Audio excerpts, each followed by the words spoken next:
Welcome to Healing Wisdom, a Thursday morning talk show featuring guests sharing their stories and knowledge.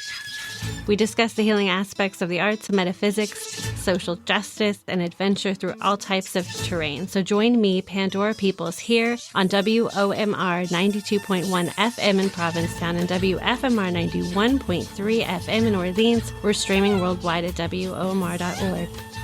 Today we welcome poet, actress, director, producer, and playwright Judith Partelow. With its cast of 20, your play Neighbors will be read at the 204 in Harwich. That's January 20th at 7 p.m. So tell us about the play. What is Neighbors about?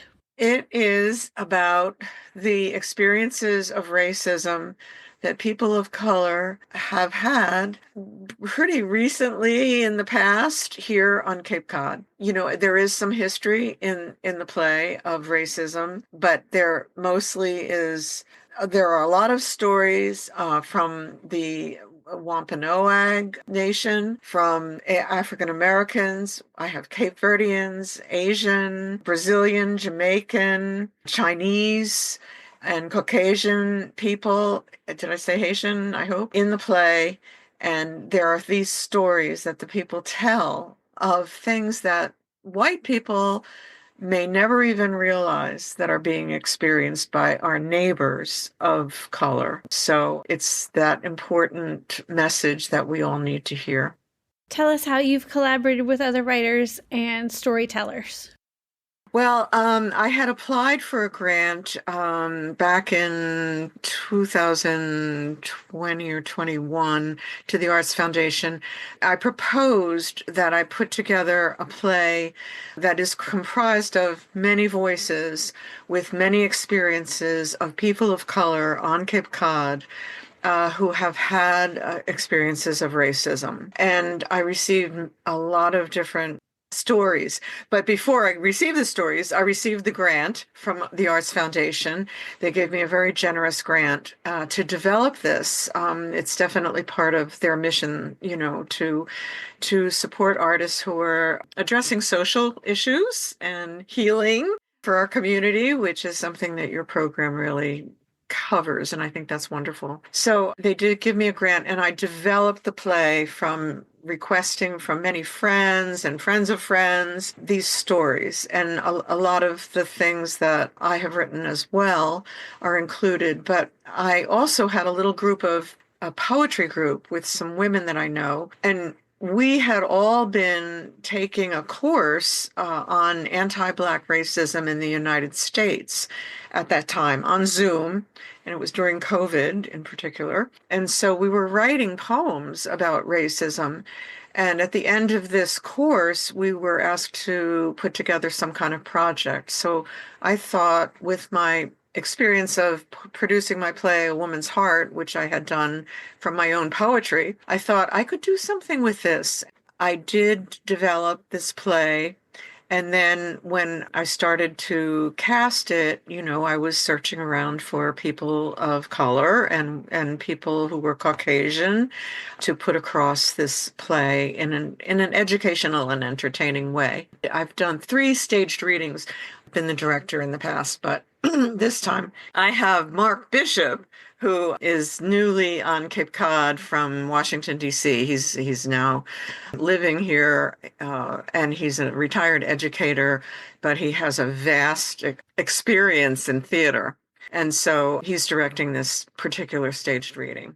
So tell us about your collaboration with the NASA Interfaith Association. There's this wonderful woman who's a member of their committee, Karen Bujukas, who has been really an enthusiastic supporter of Neighbors since she saw it a couple of years ago. And she really got on the bandwagon to help me, you know, get some organization that has nonprofit status so that we can receive some donations that are tax deductible. And she approached the committee that she's on within the NASA Interfaith Association and asked them if they would be willing to do this, since Martin Luther King activities are one of their main things. And they liked the idea, and so they are supporting it as my overall nonprofit organization, which is really wonderful. Before we go on talking about neighbors, can you share your experience that you had as a kid that was impactful in your path towards being anti-racist and presenting this kind of work? And it is a story in the play. It's a memory piece. When I was in kindergarten, I was on the playground with the other kids, and all of a sudden, the one little black girl who was in our class came running onto the playground screaming, "Big boys are chasing me and throwing rocks." And I had this compelling feeling that I had to help. And I grabbed her by the arm and I pulled her into an alcove of the school and yelled to the other kids, "Come and stand in front of us." And they did. And the big boys came running through the playground and were looking, and they didn't see us, and they ran by, and that was the end. And then it started to rain, and the janitor opened the door and let us go into the school. It just has stayed with me all my life. And when this happened, it totally affected me, so that all my life I've been looking, not as I hope I'm not seen as a white savior, but as I've learned many things in my studies of racism, just that I believe that humanity is one, and that we need to realize that we're one world, one people, and to help each other and to love each other. That was the underlying motivation. And then since then, I have studied about racism. I have been a member of groups addressing the situation. And so this is the main reason I decided, what am I going to do about it? Okay, well, this is something that I can do. I can put together a play and I can stage it and I can hope that a lot of people will see it.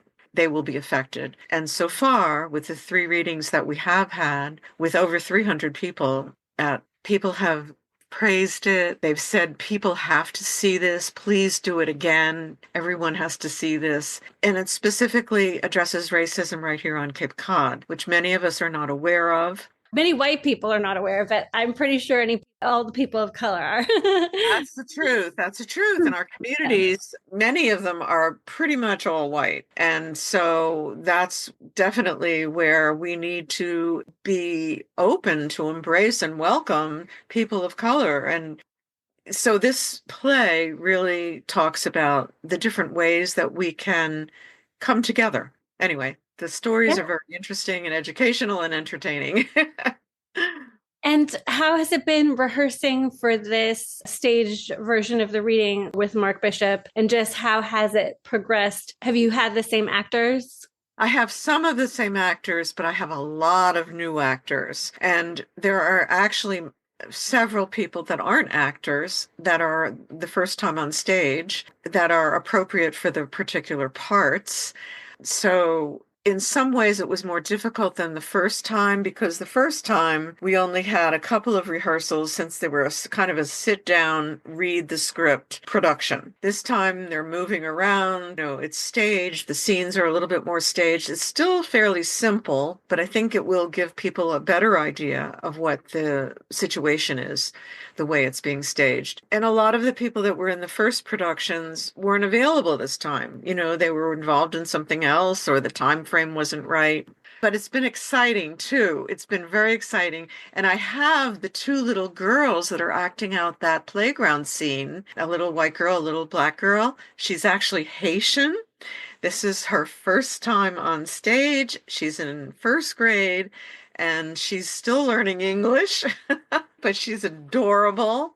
And then Phoebe Schussler is a little girl that has been on stage. She said she's been in 7 plays already, and she's adorable. The 2 of them together are just wonderful. And so you're asking for donations, if people can make contributions to help fund this to make a full production. Right. I mean, it's just, donations gratefully accepted at the door, or people who are capable of more, maybe sending a check to the Nauset Interfaith Association. That's P.O. Box 306 in South Orleans. And the zip there is 02662. There is the thought that we might do a full production in the summer for more than one performance if we do receive enough money to do that and enough encouragement to do that. But this is basically a one-time production on January 20th, Martin Luther King Day at 7 p.m. in that 204 Sisson Rd building. Yeah, thanks to Cara Mawhinney, who is the director of that cultural arts building, who immediately said to me we could do the play there, which was absolutely wonderful, and I'm so grateful to her. So I thought this has to be seen again. Martin Luther King Day is a day when people are usually willing to go out and see, and do some things, participate and do some kind of social activism. And in a sense, attending this play will be just that. And it'll be warm and comfortable inside this auditorium because it holds over 200 people. We've been speaking with Judith Partelow about her stage reading of Neighbors coming up on Martin Luther King Day, January 20th at 7 p.m. at the Harwich Cultural Center at 204 Sisson Rd. Admission is free.